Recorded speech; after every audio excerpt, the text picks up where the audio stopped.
11 number सवाल में देखिएगा क्या लिखा हुआ है, देखो बोला किसी धनराशि पर x% साधारण ब्याज की दर से x वर्ष में आपसे पूछा गया है ब्याज कितना मिलता है, x रुपया, ये बोला गया है। तो हम लोग देखो ब्याज SI बराबर फार्मूला जानते हैं PRT/100। ब्याज इसको कितना मिल रहा है, x रुपया। मूलधन कितना है पता नहीं, रेट कितना दिया हुआ है x%, मतलब x/100। समय कितना दिया हुआ है x साल दिया हुआ है, x से x खत्म, तो तिरछा गुना करेंगे तो कितना हो जाएगा 100, ये x कितना चलाएगा नीचे बटा में प्रिंसिपल, तो मूलधन है 100 बटा में x, सिंपल। ठीक है, इसके बाद का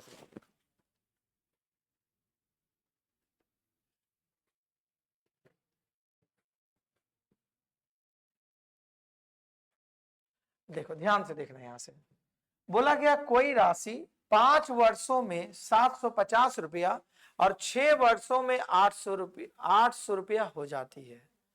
ठीक है, तो धनराशि क्या है, यदि धनराशि साधारण ब्याज पर दी जाती, देखो आपने मार्केट में कितना पैसा लगाया नहीं बताया, किस रेट पर दिए वो भी नहीं बताया, केवल बोला कि 5 साल में वो पैसा कितना हो जाता है और 6 साल में, तो देखो और वो ब्याज जो दिया हुआ है साधारण ब्याज पर, तो आपने मार्केट में कितना मूलधन लगाया नहीं पता, लेकिन अगर वो पैसा को 6 साल तक चलने दिए रहते तो पैसा बदल के हो जाता 800 रुपया, और वही पैसा को 5 साल तक के लिए चलने दिए होते तो हो जाता कितना 700। तो चाहे 5 साल तक चलने दिए हो चाहे 6 साल तक, दोनों का तो मूलधन तो सेम ही है। ठीक, तो अगर इसको घटाओगे तो जो 1 साल आएगा वो उसका ब्याज निकलेगा, कितना आ रहा ब्याज 50 रुपया। 1 साल का ब्याज कितना बनेगा उसका, क्योंकि दोनों का बीच में तो 1 ही साल का अंतर है, अब मूलधन तो दोनों में मेरा कॉमन है, तो 1 साल में 50 रुपया मिल रहा है, तो 5 साल में कितना मिला होगा, 5 साल में कितना मिला होगा 250 रुपया, 250 रुपया मिला होगा। तो देखो 5 साल में ये जो है आपका अमाउंट है, तो 250 रुपया इसके साथ जो जुड़ा हुआ है, इसके साथ ब्याज भी जुड़ा हुआ है, तो अगर इसमें घटा दोगे कितना 250 रुपया, तो हमारा मूलधन निकल जाएगा, कितना पैसा था, कितना था आपका 500 रुपया। मतलब आप 500 रुपया पैसा लगाए होंगे तो आपका कितना हो जाएगा 5 साल में ब्याज सहित तो पैसा कितना में बदल जा रहा। बोलेंगे सर अगर इस पर निकालते तो यहाँ 6 साल का निकालते तो 300 रुपया, तो इसमें 300 रुपया माइनस करते तो भी 500 आता। सही हमारी बात, चाहे नीचे करो चाहे ऊपर करो, क्यों, क्योंकि साधारण ब्याज हर साल का बराबर होता है, बदलता नहीं है, कंपाउंड इंटरेस्ट बदलता है। तो आपको ब्याज पता चल गया 5 साल का ब्याज कितना है, मूलधन कितना है 500, तो आपसे क्या बोला गया था सवाल में, तो धनराशि पूछा गया था ना, तो सिंपल कर दिया, तो पैसा कितना था मार्केट में आप लगाए थे।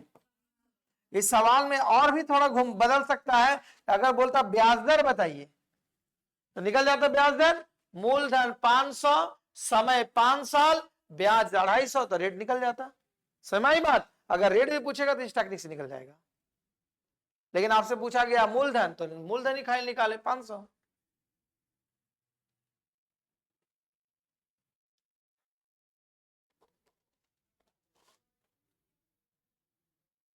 नीचे का सवाल में दिया है जो चाहिए बताएं।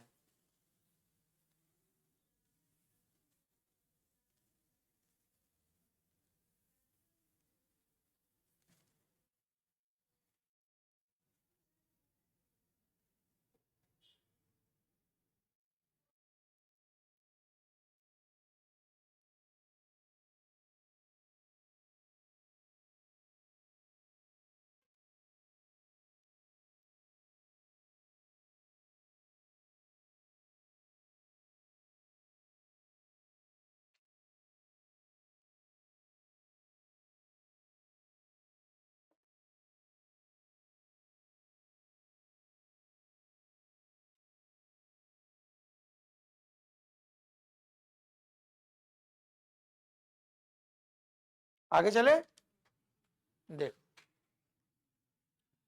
13 नंबर में क्या दिया हुआ है, कोई धनराशि 3 वर्षों में 650 रुपया और 4 वर्षों में 754 रुपया हो जाती है, तब धनराशि क्या होगी यदि ब्याज दर साधारण है। ठीक है, तब धनराशि क्या होगी यदि ब्याज दर साधारण, इतना लिखा हुआ गया है।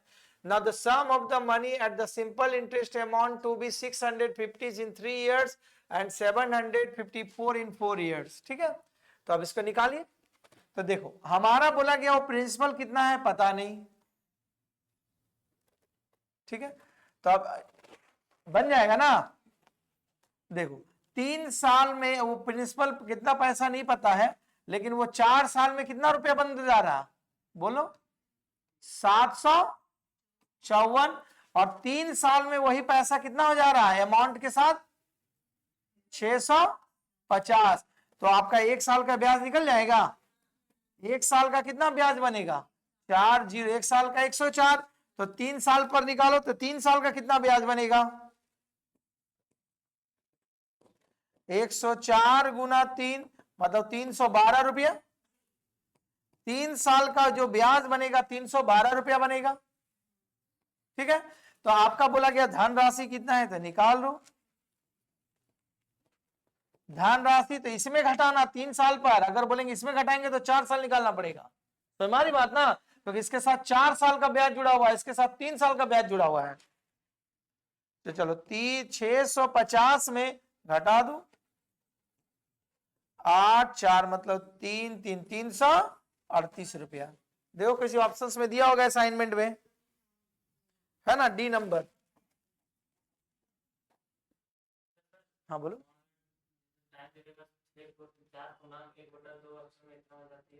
हाँ तो कोई ना, पूर्णांक है तो 1.5 साल, जैसे मान लो सपोज करो 4.5 साल रहता, कैसे 1.5 साल, तो उसको 3 साल में बदल दो। जैसे सपोज इस सवाल को समझो, ये 4.5 साल रहता और कितना रहता 3 साल रहता, तो अंतर कितना आता 1.5 साल। तो 1.5 साल में बनता कितना 104 रुपया, तो दुगना कर दो, 1.5 का दुगना कितना आता है। तो उस तरह वाला लेना जो मैच कर देगा फ्रैक्शन को।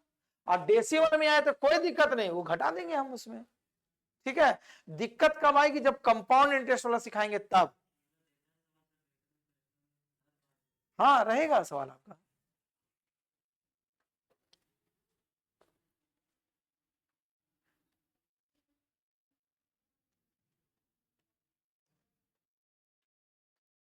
आगे चले,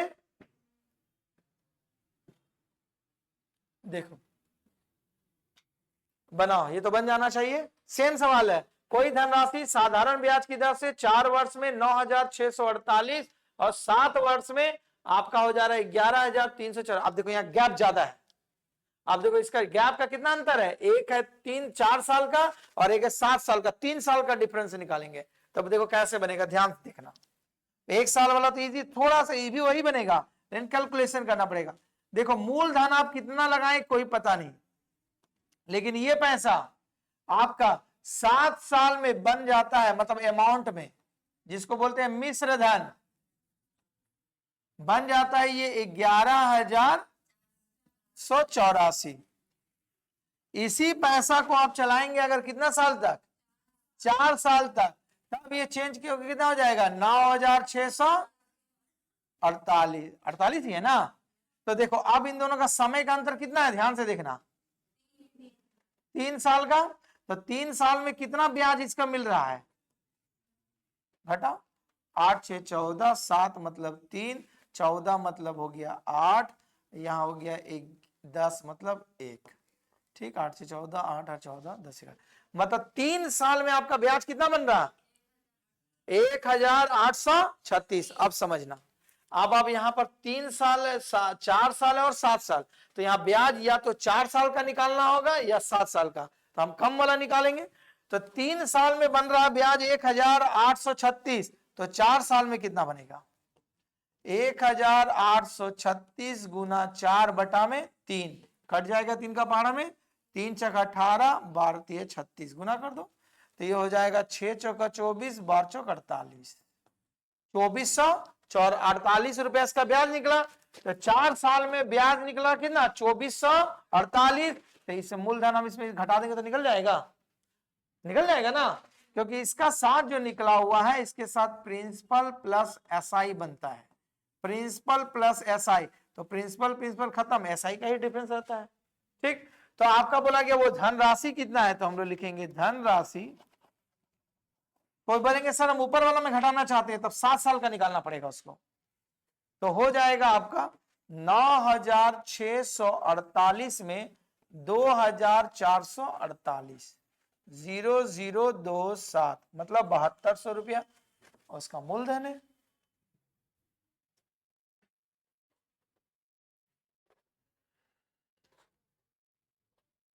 तो प्रैक्टिस करोगे, ये सिंपल इंटरेस्ट में भी रहता है, कंपाउंड इंटरेस्ट है, जब सवाल आएगा मिक्स तो वहां लिखा रहेगा। ठीक है, देखो यहाँ साधारण ब्याज, वहां चक्रवृद्धि ब्याज लिखेगा, वो भी कंपाउंड इंटरेस्ट पढ़ाएंगे तो बताएंगे वो भी सवाल।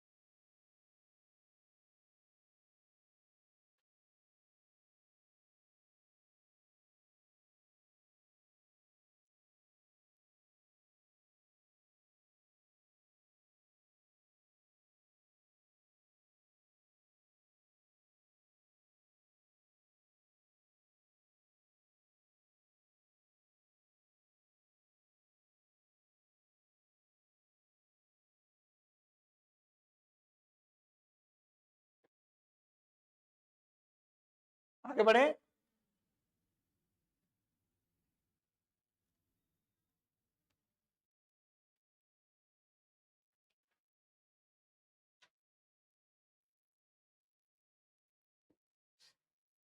देखो 15 नंबर में क्या लिखा हुआ है, ध्यान समझना। एक निश्चित धनराशि साधारण ब्याज पर 2 वर्ष में 8660 रुपया, 3 वर्ष में 9720। अब देखो यहाँ दोनों चीज लिखा हुआ है, धनराशि भी पूछ रहा है और आपका साधारण ब्याज भी रेट भी पूछ रहा है। तो जिस प्रकार हम लोग धनराशि निकालते थे निकाल लेंगे, और फिर अगला स्टेप एक बढ़ाना पड़ेगा। देखो कैसे बोला गया है, आप कितना पैसा लगाएं मार्केट में आपको नहीं पता है, लेकिन अगर वो पैसा 3 साल तक चलेगा तब वो पैसा बदल के कितना हो जा रहा है अमाउंट में, बोलो 3 साल का केस में 9720। अगर इसी पैसा को आप 2 साल तक लगाइएगा तो ब्याज सहित पैसा आपको रिटर्न करेगा कितना, 8640। तो जब हम इसमें घटा देंगे तो 1 साल का मेरा साधारण ब्याज निकल जाएगा, तो हो जाएगा 0801, 1080 रुपया ब्याज निकला। तो 2 साल में कितना ब्याज मिले, 1 साल में मिल रहा है 1080, तो 2 साल में इसमें गुना कर दो, 1080 गुना 2, 08 दूना 16, 2 मतलब 2160 रुपया हमारा क्या मिल रहा है, आपका ब्याज मिल रहा है कितना साल का, 2 साल का। तो हम हमारा मूलधन निकल जाएगा ना, इसमें अगर हम घटा देंगे आपका 2160 रुपया, तो हमारा मूलधन निकल जाएगा, तो घटा 0, अब 6 इसमें 14 में 6 घटा दिए तो हो गया 8, यहाँ बच गया 5, 5 में से 1 घटा दिए तो 4, और यहाँ बच गया 8, 8 में से 2 को घटा दिए 6, तो मूलधन कितना बना हमारा 6000। ठीक, तो मूलधन भी हमें पता चल गया, 2 साल का ब्याज भी पता चल गया और समय भी पता चल गया, तो हमारा ब्याज दर निकल जाएगा। ठीक, तो 6480, देखो 6480, 6400 सब दिया हुआ है, इसमें तुक्का नहीं मार पाना है, सब में दे दिया वो 6480। ये नहीं कि रेट ऑफ इंटरेस्ट कौन निकालेगा, एगो में आ गया बना दिए। ठीक है, तो अगेन पुनः आपको 2 साल में ब्याज मिलता है 1660 रुपया, सॉरी 2160 रुपया। जब आप मूलधन लगाते हैं 6480 रुपया, समय 2 साल, रेट का पता नहीं, बटा में 100। ठीक है, काटो इसको, ये 0 से 0 खत्म हो गया, ठीक है। ये पूरा 16 3 48, ठीक है, 3 बार में खत्म।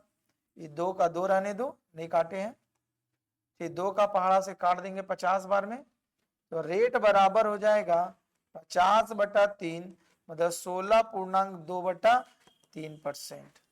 तो है 16.2/3%। ठीक, आपका सी नंबर में है। सवाल समझ में आया तो ही इसमें पूछा जाता है।